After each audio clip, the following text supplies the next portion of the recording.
Powered by the Montana Television Network. This is the 5:30 News on Q2, Montana's news leader. Good evening and thanks for joining us tonight. I'm Jay Kohn. Janelle is off tonight. History repeats itself as a part of the Billings rims comes tumbling down precariously close to homes. This late night event left a city street closed off and one homeowner without a car or a garage after huge boulders and rocks land on her property. Mountain View Boulevard, directly above MSUB's Altruist Gymnasium, is still closed from this slide, which sent huge boulders and debris tumbling into a home. Take a look. This picture pretty much tells the story. It was taken by homeowner Sherry Lee, her Chevy Suburban partially crushed, you see, and her garage heavily damaged. Lee was at home when the slide happened around 9:45 last night. She told us it sounded like the proverbial freight train, but she says she knew at once what that sound was. She also operates Res Dog Rescue and tells us, fortunately, all of the pets staying at her home are safe. Immediately after the boulders stopped, the fire department were there, Northwest Energy was there, we had power lines down, they got the power lines secured. My next door neighbor and I don't have power, but everybody else has power. We've got water and everything, but both my neighbor and I are both stuck as far as the vehicles because we can't get out on the road. Hopefully the city will be able to move the boulders pretty soon, but they're pretty large boulders, so it might take a while. Okay, well, here is a view of the destruction now in daylight. Mountain View Boulevard still just located off North 27th Street. It loops around the MSUB campus and the Altruist Gym and the Avitas Group Stadium. The upper part of the street is blocked by the slide and is currently closed off to traffic. As we heard, homes in the area did lose power. According to Billings Police, Lee's garage was the only structure damaged, and fortunately there were no injuries. Now, as yet, Lee has not been able to assess the damage to her vehicle, which is inside the garage. She says she appreciates the outpouring of support, but says little more can be done now until her insurance company can get in to assess the situation and get the necessary machinery in to remove the huge boulders. This rock slide, a bit of a deja vu for homeowners living beneath the rims. Q2's Connor Pregitzer tonight gives us a closer look at that recent history. In 2010, a rock slide destroyed a home on Granite Avenue. The owners of that home sued the city of Billings and the state of Montana for damages, contending that negligence on the part of those governing bodies had led to the slide. The result of that lawsuit was the city and state being cleared of all responsibility. There was another fall in the same area in 2011, and in 2014 there was a major slide that closed a portion of Zimmerman Trail for almost a month. 2016, Phipps Park was closed after slides within the park. At the current slide site, city engineer Debbie Melling says that crews were able to clear access so that residents could get into homes and get vehicles out. However, the process of cleanup will be a much longer one and will likely require specialist outside contractors. After the 2014 event, Geostabilization International out of Colorado was hired at a price tag of around $700,000 to assist in cleanup and stabilization. Terracon, a geotechnical firm from Billings, has been hired to begin an assessment of the hillside. Now, Melling says that after a very wet spring, it is not too surprising that there is instability in the rims. In Billings, Connor Pregitzer, MTN News. Thank you, Connor. City engineers tell us they are monitoring several areas close to the slide site, checking for potential instability, and they say they are not convinced that all the rock that is likely to fall has come down in this event.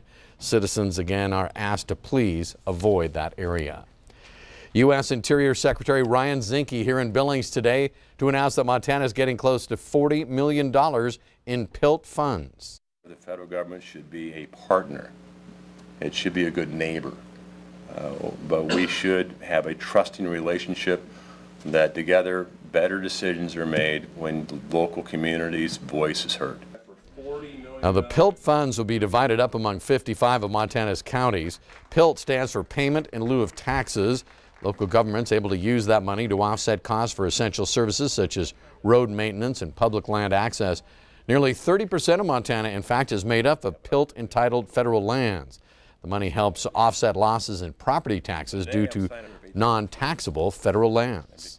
In Yellowstone County, we're kind of a small recipient. We get $300,000 or $400,000 of PILT money, but in Ravalli County and Madison and some of these counties that are mostly national forest or federal land, it's an enormous part of their budget, and it pays for their schools, pays for their roads, pays for their infrastructure, bridges, and this is huge for all of the counties, and we're very happy that the Secretary was by and signed the check today.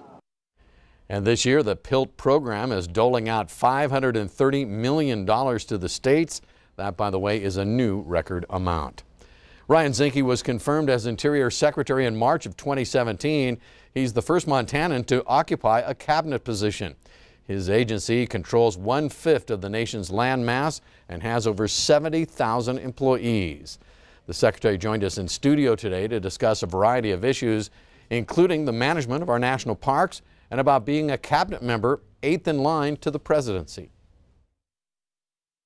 We're about $11.7 billion behind in maintenance repair of our park system because they are being loved to death, to your point.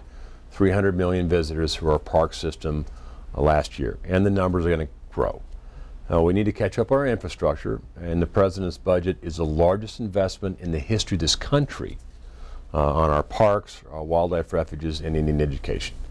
So let's catch up on infrastructure, and then let's look at the public lands around the park in a reorganization. There's no reason why a trailhead can't begin on a adjacent Forest Service property or adjacent BLM and transition into the park and out.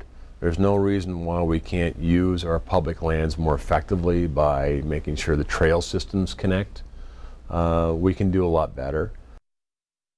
Well, in the order of precedence, you sit according to your seniority, and it's the President, the Secretary of State, and then myself. On the other side is Mattis.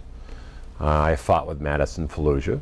I know John Kelly very well, and it was interesting the first time I'm looking at Steve Mnuchin across, the Secretary of Treasury, immensely qualified. Certainly understands the larger financial workings of monetary policies. You have Wilbur Ross, very successful people. And my thought was, why am I here? Because you look at the talent that he has amassed in it, and he really has amassed enormous talent, and talent in the area of which they're called to serve. We will have much more from Secretary Zinke for you tonight on our 10 o'clock show, when we'll talk with him about the swirl of controversies around him and his office and his admiration for President Donald Trump. Today's U.S. Supreme Court ruling on union agency fees considered a major blow to labor unions that represent public employees. MTN chief political reporter Mike Dennison tonight reports on the potential impact of today's decision here in Montana. The biggest and most influential labor union in Montana represents teachers and state and local government workers, the 25,000-member Montana Federation of Public Employees. Its president, Eric Fever, says Wednesday's Supreme Court ruling is definitely a slap upside the face for public sector unions. But he doesn't believe it will cost his union much in money or membership, or silence its voice. In losing their revenue, so to speak, we have not lost our capacity to be engaged in political action. We're going to continue to speak out on the issues we think are important and support the candidates who we think are good for public employees and the work we do and public programs and services. The High Court said public sector unions can no longer require non-members covered by a negotiated contract to pay an agency fee to support the union's work. Those fees already do not pay for the union's involvement in campaigns. But the head of a free market think tank in Montana says that money has helped pay for union efforts that can be seen as political. The act of collectively bargaining for a 2% pay raise for all public unions necessarily means diverting resources away from other public programs or increasing taxes.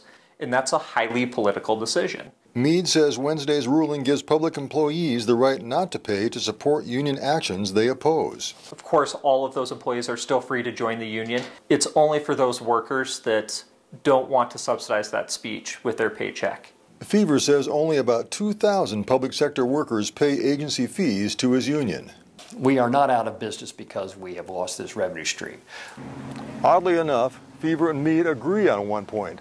The ruling probably won't have a big impact on union membership in Montana because of our strong labor history. But they say the public sector unions, like this one, may have to work a bit harder now to recruit and maintain their members. Reporting from Helena, Mike Dennison, MTN News. All right, thank you very much, Mike. Republican state lawmakers in Helena giving serious consideration to calling a special session of the legislature next month. The reason? Well, so lawmakers could consider proposals to undercut a pair of voter initiatives on mining and tobacco taxes, initiatives that appear likely to qualify for Montana's November ballot.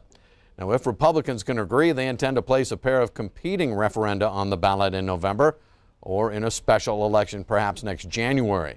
And today they started the process of polling all 150 lawmakers on whether to call themselves into special session, perhaps beginning on the 16th of July. Now, Republicans in Montana control 91 seats at the legislature. They need the votes of only 76 lawmakers to call a special session.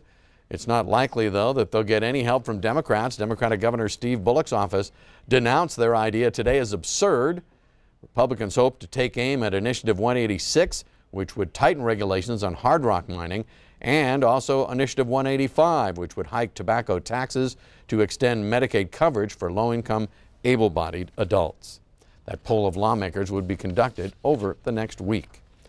Now for a check of the weather scene. It's so nice. Bob McGuire is outside to soak in some of the gorgeous weather. Bob. That's right, Jay. We're out in the front parking lot, and we're having dinner with a few folks, and we're raising money for the Relay for Life, and you are invited to attend out here as well. We're open here till 7 o'clock tonight, and you can come on here. And it's a good thing we're doing this tonight because let me show you what's happening out there. This is our thunderstorm outlook, and it shows just isolated showers in the extreme eastern edge of the state. But if we did this tomorrow, look what we'd be looking at. A marginal risk of severe storms in Billings, multiple severe thunderstorms in eastern Montana. Could see a lot of hail, several tornadoes possible. So it could be a busy day tomorrow, but tonight, come on down here and enjoy dinner with us and help support the Relay for Life. Jay?